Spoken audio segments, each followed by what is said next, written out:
자, 똑똑해지는 방송 채널 제네시스 박입니다. 자, 오늘은 8월 18일부터 시행이 되는 주택임대사업자 보증보험 의무 가입에 대해서 좀 살펴볼 건데, 동아일보 8월 16일 기사와 조선일보 8월 15일 기사 두 개를 참조했고요. 주로 동아일보 기사를 좀 많이 참조를 해서 동아일보 기사에 나와 있는 그대로 제가 제목을 좀 적어봤습니다. 집주인 세입자 갈등 우려가 된다. 자, 어떤 내용인지 오늘 한번 보시도록 하겠습니다. 자, 얼마 전 나왔던 보도자료 보셨었죠? 제 영상에서도 지난주 라이브에서 한번 설명을 드린 적이 있는데, 제목이 이렇게 나왔어요. 등록임대주택 보증금 떼일 걱정 없이 10년 거주 보장된다. 자, 그래서 여기에 대해서 허와 실에 대해서 제가 한번 설명드렸었고요. 이에 대해서 이슈가 됐던 것 중에 하나가 바로 이제 보도자료 중에서 이제 보증보험이었는데, 이 보증보험에 대해서 정보가 좀 다소 부족했어요. 그래서 안타깝지만 보도자료보다 관련된 기사를 좀 보는 게 좀 더 나을 것 같아서 제가 이렇게 기사를 가져왔습니다. 원래는 제가 항상 말씀드리듯이 보도자료 원문을 먼저 보고 그 다음에 이제 기사를 보는 식으로 항상 이렇게 했는데, 이 부분에 대해서는 시간도 이제 8월 18일부터 곧바로 이제 시행이고, 여기에 대해서 여러분들이 많이 좀 궁금해 하시는 것 같아서 우리 라이브에 했었던 내용에서도 한번 말씀드렸지만, 최근에 나온 기사를 가지고 제가 또 한번 정리를 해봤습니다. 자, 그런데 제가 기사 내용을 그냥 쭈루룩 보여드리면 좀 재미도 없고 여러분들이 이게 좀 그러실까봐 제가 이 내용을 Q&A 형식으로 각색을 했어요. 이해되시죠? 그래서 기사에 나와 있는 내용을 그냥 단순히 설명만 하는 게 아니라 그에 대한 어떤 질문, 그리고 그에 대한 답, 거기에 대한 답이 이제 이 기사에 나왔던 내용이겠죠. 그래서 여러분들이 좀 보시기 편하도록 각색을 했습니다. 다만 본문에 관련 기사 링크도 드릴 테니까 원문도 꼭 한번 참조하시면 좋겠습니다. 자, 그러면은 Q&A 형식으로 가보도록 할게요. 자, 첫 번째, 미등록 임대사업자도 해당이 되나? 해당되나요? 안 되나요? 그렇지 않죠. 등록 주택임대사업자만 해당이 됩니다. 등록 주택임대사업자만 해당이 되는데, 전국적으로 한 50 몇만 명 정도가 있고요. 2020년 1분기 기준으로 159만 채 정도 등록을 한 걸로 제가 기억을 하고 있습니다. 그리고 제가 라이브에서도 말씀드렸지만, 지금은 등록 주택임대사업자만 해당이 되지만 머지않아서 몇 년이 지나고 나면 미등록 주택임대사업자도 아마 보증보험 가입이 의무화가 될 수도 있다 라고 저는 개인적인 의견을 전제로 해서 말씀드립니다. 자, 두 번째, 언제부터 시행이 되나요? 자, 이거에 대해서도 많이들 물어보시는데요. 제가 첫 부분에 말씀드린 것처럼 이제 새롭게 등록하는 임대사업자는 8월 18일부터 이제 곧바로 적용이 됩니다. 그러니까 주택임대사업자 자체를 새로 하신 분들은 곧바로 적용이 될 걸로 보이고, 기존에 이미 등록을 했는데 갖고 있는 보유 물건 중에서 새롭게 계약하시는 분들도 있죠. 이 부분도 해당이 될 것 같아요. 자, 그리고 기존에 이미 등록 임대사업자를 운영하고 계시는데 이 부분에 대해서는 시행 후 1년의 유예기간을 준다. 그러니까 21년 8월 18일 이후 계약하는 분에 대해서는 이제 곧바로 적용이 되겠죠. 그리고 직전에 뭐 한두 달 전에 재계약을 했다. 그러면은 중간이라도 가입을 하라고 연락이 오지 않을까 싶습니다. 그런데 이제 여러 가지 경우의 수가 있죠. 이 보증보험 같은 경우에도 2년이 의무 임대 기간이면 1년 정도가 최소한 남은 상태에서 가입을 해야 되잖아요. 그런데 이제 거기에 대한 디테일한 것들이 아직 나오지 않았습니다. 혹시 해서 국토교통부 홈페이지에 들어가 봤는데 아직 없더라고요. 그래서 일단 요 정도만 알아두셔야 될 것 같습니다. 많이들 물어보시는 거죠. 반드시 가입해야 됩니까? 자, 대상이 누구라 그랬었죠? 등록한 주택임대사업자라면 반드시 그래야 되는데, 이번에 나온 내용 중에 조금 새로웠던 게, 다만 임차인도 보증료의 25%, 그러니까 이제 4분의 1에 대해서는 부담을 해야 된다는 거죠. 그럼 나머지 75%는 임대인, 그렇기 때문에 임대인과 임차인이 3대 1의 비율로 부담을 해야 됩니다. 그래서 이 영상 반드시 임대인뿐만 아니라 임차인 분들, 특히 등록 임대주택에 들어가서 오랜 기간 동안 5% 이내로만 임대료 올리고 계셔야 될 분들도 요거 보셔야 되겠습니다. 만약 이를 위반하게 된다면 어떻게 되는 거냐? 등록 주택임대사업자 같은 경우에 반드시 가입을 해야 되는데, 이를 위반하게 되면 어떻게 된다? 이 경우에는 주택임대사업자는 최고 2천만 원의 벌금과 최장 2년의 징역에 처해진다라고 기사에 나와 있는데, 좀 투머치 인포메이션으로 갔을 때 이 벌금은 벌금이 아니라 과태료가 될 것 같아요. 제가 알기로 과태료고 벌금이 다르거든요. 그래서 2천만 원 이하의 과태료가 더 맞지 않을까 싶습니다. 일단 기사에 있는 내용을 그대로 적었습니다. 그런데 최장 2년의 징역, 이거는 좀 쇼킹하네요. 이렇게 보면, 다시 보면 혹시 이게 벌금이 맞을 수도 있겠네요. 이제 일단 우리 입장에서는 돈도 내야 되고 잘못하면 징역도 갈 수 있다. 이렇게 좀 보셔야 될 것 같습니다. 등록 주택임대사업자 분들은 아시겠죠? 자, 그렇다면 가장 관심이 많은 부분 중에 하나죠. 보험료는 그럼 도대체 얼마나 되는 거냐? 보험료. 물론 보험료는 개인차 그리고 보증 금액에 따라서 제각각인데, 현재 전세나 월세 보증료의 0.099%에서부터 0.438%. 자, 허그 기준이고요. 개인 사업자로 했을 때 기준입니다. 자, 그런데 여기에 대해서 특히 단독주택, 빌라 같은 물건을 갖고 계신 주택 임대사업자분들이 지금 많이 반발을 하고 있는데, 이 경우에는 아파트의 대략 보험료, 보증료가 1.3배 정도 나온다고 해요. 그래서 이 부분이 좀 꽤 많이 부담이 좀 될 것 같고요.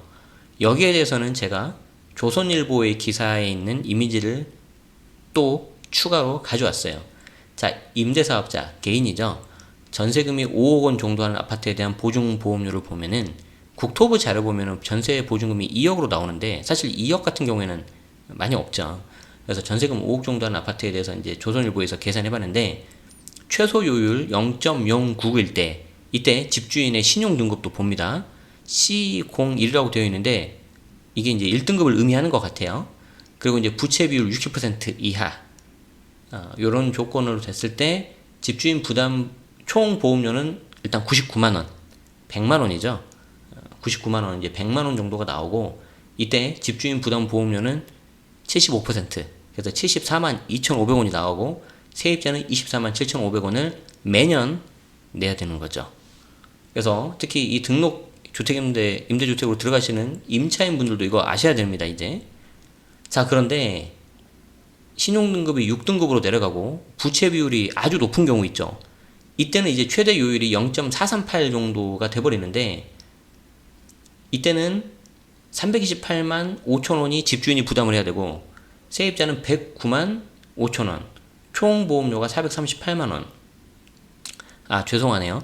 밑에 보니까 2년 계약 기준이니까 요 99만원하고 438만원은 2년 기준인 것 같습니다. 1년마다 매해 납부하는 건 아니고요.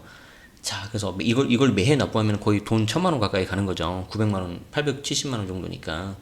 자, 어쨌든 본인의 신용등급이 낮고, 집주인의 신용등급이 낮고, 부채 비율이 높은 집에 들어가면 해당 집주인은 당연한 거고, 그 집에 세입자로 들어가는 세입자의 부담하는 보험료도 이렇게 같이 올라가 버린다는 거죠. 이거 이해되시죠? 자, 이 부분 잘 보셔야 될 것 같아요. 이제 이 부분이 현실적인, 실질적인 이제 전세 또는 월세 부담이 돼버리는 거죠. 이해되시죠? 자, 이에 대해서 기사에서도 나오는데, 반론의 내용이 좀 나옵니다. 자, 보증보험의 역할이라는 게 임대보증금을 소위 말해서 뜯기지 않기 위해서 이렇게 하는 건데, 사실 현재 기존에 있었던 주택임대차 보호법 같은 경우에도 전입신고를 하고 확정일자를 받으면 꽤 충분하지 않나 라는 거거든요. 제가 추가 설명을 잠깐 드리자면은, 이 전입신고를 하면 일단 본인의 대항력이 생기는 거고요. 쉽게 말해서 쉽게 못 나간다는 거죠. 그리고 확정일자를 받으면 해당 보증금이 채권인데 이 채권이 물권화가 돼요. 조금 약간 어려운 말인데 쉽게 말해서 훨씬 더 임차인 입장에서 보호를 받을 수 있다는 거죠. 그래서 이 두 가지만 제대로 갖춰놓으면은 사실 웬만해서는 이 보증금을 떼일 확률이 매우 적어지는데 기사에서도 그렇게 나와요. 물론 그렇긴 한데 다만 선순위 대출 그리고 깡통 전세, 역전세와 같은 경우에는 이 경우에는 여전히 리스크가 있기 때문에 만약에 해당 집이 경매를 넘어간다 하면은 보증금을 모두 돌려받을 수 있지 못할 수도 있기 때문에 이에 대비하는 것이다 라고 정부는 설명을 하는데 추가 설명을 제가 드리자면 자 선순위 대출은 언제 발생할 수 있을까요? 전세 임차인이 이미 들어와 있는데 대출이 나올 수 있을까요? 이때 나올 수는 있겠지만 후순위로 들어가야 되죠. 그럼 언제 선순위가 될 거냐? 임차인이 전입하는 날 혹은 그 전에 집주인이 대출을 받아버린 케이스가 있어요. 아주 좀 나쁜 집주인인데 근데 그러면 이렇게 말씀하실 수 있겠죠. 아니 내가 동시에 기존에 있던 세입자 나가고 내가 동시에 들어가서 서로 연결이 쭉 되는 상태에서 전세가 있는데 어떻게 선순위 대출을 받느냐. 기존의 세입자가 나가고 새로운 세입자가 들어오는 즉 이삿날 있죠. 이삿날 대출 받아버리면은 이 대출은 들어오는 사람의 전입신고보다 더 빨리 들어가서 선순위 대출 들어가 버리는 거죠. 이때는 세입자가 지는 거죠. 그런 집주인은 아주 나쁜 집주인인 거죠. 그 경우에는. 자, 그래서 그렇게 됐을 때 선순위 대출이 나올 수가 있다고 하는데 사실 이 케이스가 그렇게 아주 많은 케이스는 아니란 말이에요. 그런데 그 적은 케이스에 대해서 전체를 다 보증보험 가입 의무를 한다는 거 과하지 않냐라는 의견이 현재 있습니다. 자, 아까 나왔던 부분 다시 볼까요? 임차인도 일부 부담을 해야 된다는데 그렇죠. 전체 보증료의 25%는 임차인의 부담이다. 자, 근데 제가 또 재밌는 거를 봐서 공유 드리려고 가져왔는데 잘 보세요. 기사 내용을 보니까 뭐라고 되어 있냐면 집주인이 먼저 보증료를 전액 다 낸대요. 그리고 그 중에 25%를 임대료에 더해 받는 식이다. 이해되십니까? 그러니까 일단 보증보험을 100만원이라고 하면 75만원, 25만원 저도 지난번에 라이브를 할 때 뭐 나눠서 내지 않을까요? 이렇게 말씀드렸는데 그게 아니고 집주인, 임대인이 먼저 100만원을 다 낸 다음에 나머지 25만원은 임차인한테 알아서 받으라는 거죠. 이해되시죠? 어떻게 보면 이 보증보험에서 해야 되는 거를 집주인한테 넘겼다고 볼 수도 있겠네요. 자, 여기에 대해서 또 뭔가 둘 간의 임대인과 임차인 간의 어떤 소소한 갈등도 나올 수도 있을 것 같아요. 그래서 주택임대 사업자 사업하시는 분들은 여기에 대한 특약을 반드시 알리시고 특약은 아니더라도 고지를 해야 되겠죠. 자, 이렇게 되는 경우에 보험료가 나오는데 이 중에 25%는 임차인이 내셔야 됩니다 라고 이제 해야 되겠죠. 자, 만약에 이때 임차인이 세입자가 나는 내기 싫다 버티면 집주인은 어떻게 해야 되는 거냐? 어떻게 해야 되는 거냐? 여기에 대해서는 여러 가지가 나올 수 있는데 일단 기사에 나와 있는 내용만 제가 그냥 그대로 옮겨 드리고 마무리하는 걸로 하죠.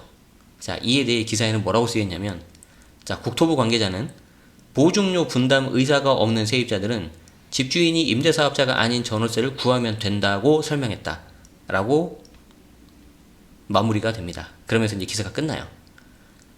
그냥 제가 다른 의견 많이 안 내고요. 그냥 기사 내용만 있는 그대로 전달해 드리는 걸로 하면서 마무리하도록 하겠습니다. 마치 그거랑 좀 비슷하네요. 주택임대 사업자 같은 경우에 여러 가지 이제 과태료, 이제 공적 의무사항이 있는데 그 중에 이제 5년, 이제 4년, 8년 의무 임대 기간을 지키지 않고 팔면 과태료를 내야 돼요. 그때 이제 과태료가 이제 한 채당 1,000만 원이었었는데 그게 이제 2019년 10월 달에 이제 올라가면서 한 채당 3,000만 원으로 바뀌었어요. 그래서 이제 제가 거기에 대해서 한번 전화를 해서 뭐 다른 거 물어보면서 같이 물어볼 기회가 있었는데 그 당시 물론 모든 지자체에 있는 주택과 담당 공무원들이 그러진 않겠지만 그 당시 제가 문의를 했었던 담당 공무원은 뭐라고 답을 했냐면은 굉장히 너무 해맑게 아무것도 아니라는 식으로 저한테 말을 하면서 그냥 그거 임대사업자한테 팔면 된다라고 하시더라고요. 마치 지금 여기 기사 내용이 좀 그런 것 같아요. 보증료 내기 싫으면 집주인이 임대사업자가 아닌 전월세 구하면 된다. 라고 이제 국토부 관계자가 말을 했다는 거죠. 어떤 말씀인지 이해되시죠? 자, 오늘의 정리를 한번 해보도록 하겠습니다. 자, 1번 보증보험 등록 주택임대사업자만 해당된다. 2020년 1분기 기준 156만 9천 채가 전국에 있습니다. 국토교통부 자료 기준이고요. 2020년 1분기면 3월이지 않습니까? 지금 그 이후에 4월, 5월, 6월은 말할 것도 없고 현재 지금 8월인데 2분기 것도 지금 데이터가 나오지 않았어요. 여기에 대해서 좀 아마 더 늘어났을 텐데 더 많이 있을 겁니다. 2번 임대인, 임차인 모두 부담이다. 특히 임차인분들 잘 아셔야 될 것 같아요. 75%대 25%, 3대 1의 비중으로 부담을 해야 됩니다. 3번 단독주택 등 아파트 외 주택이 보험료를 더 부담한다. 이거 1.3배라고 했죠. 오타가 있네요. 죄송합니다. 4번 민간 단기 및 아파트 장기만 자진 말소가 가능하기 때문에 현재 단독주택, 빌라 다세대 같은 경우에 좀 이슈가 있는 편입니다. 자, 마지막으로 5번 전세는 더욱 귀해지겠죠. 해당 기사 말미에 보면은 함영진 직방 데이터 랩장 그리고 이상우 인베이드 투자 자문 대표 같은 경우에 말을 빌어서 아마 임대인들이 이에 대한 부담료를 어떻게든 임차인에게 전가하려고 할 거다라는 멘트가 있어요. 그리고 이제 전세도 그렇게 할 거고 전세 보증 금액이 훨씬 크기 때문에 이걸 이제 월세나 반전세로 바꾸면 보증료가 좀 보증금이 줄어들지 않습니까? 그럼 이제 보증료 부담이 좀 적겠죠. 다만 이 경우에 전환하는 경우에 있어서 임차인의 동의가 있어야 되고 더 중요한 거는 해당 자본이 좀 있어야 되겠죠. 그래서 쉽지는 않을 것 같아요. 자, 어떠셨나요? 오늘은 8월 18일부터 이제 시행이 되는 등록주택임대사업자에 해당하는 보증보험에 대해서 살펴봤는데 사실 여기에 대해서 좀 말들이 많습니다. 저도 개인적으로는 굳이 이걸 이렇게 전체를 다 의무화해서 해야 되는가 그 생각까지 들어요. 임대인, 임차인 모두 다 불만이 있을 수밖에 없는 그런 제도라고 좀 생각이 되고요. 아마 여기에 대해서도 사태를 좀 계속 추이를 지켜보시면서 어떻게 되는지 좀 계속해서 모니터링을 하실 필요가 있을 것 같습니다. 자, 그래서 한간에는 이런 거 저런 거 다 보기 싫으니까 좀 여력이 되시는 임대인 같은 경우에는 아예 세를 안 주고 공실로 두고 좀 기다리고 있다는 분들도 있고, 또 반대편 이야기에서는 특히 임차인 중에 이제 막 이 주택 임차 시장에 들어오는 신규 진입자들, 뭐 신혼부부, 그리고 이제 좀 그런 전세나 월세가 필요하신 분들이 오히려 집을 못 구해서 발을 동동 구르고 있다는 그런 내용들이 나오고 있는데 좀 안타깝죠. 빨리 이게 좀 중장기적으로 볼 때는 저는 긍정적인 요소가 더 많다고 생각을 하는데 그 전에 이렇게 단기적으로 굉장히 좀 많이 혼란스럽고 이럴 때 좀 더 현명하게 합리적인 좀 그런 부분이 조금 더 디테일하게 꼼꼼하게 준비가 돼서 이게 좀 연착륙이 될 수 있는 그런 제도가 되면 좋겠습니다. 자, 여러분들도 비슷한 마음이실 거라고 생각이 들고요. 여러분들의 의견이 있으시면은 댓글로 남겨주시면 좋겠고, 좋아요와 구독 저에게 큰 힘이 됩니다. 그래서 한번 부탁드리고 본 영상 마무리하도록 하겠습니다. 저는 다음에도 도움되는 정보로 여러분들께 찾아뵙도록 하겠습니다. 지금까지 긴 영상 시청해주셔서 감사드립니다. 고맙습니다.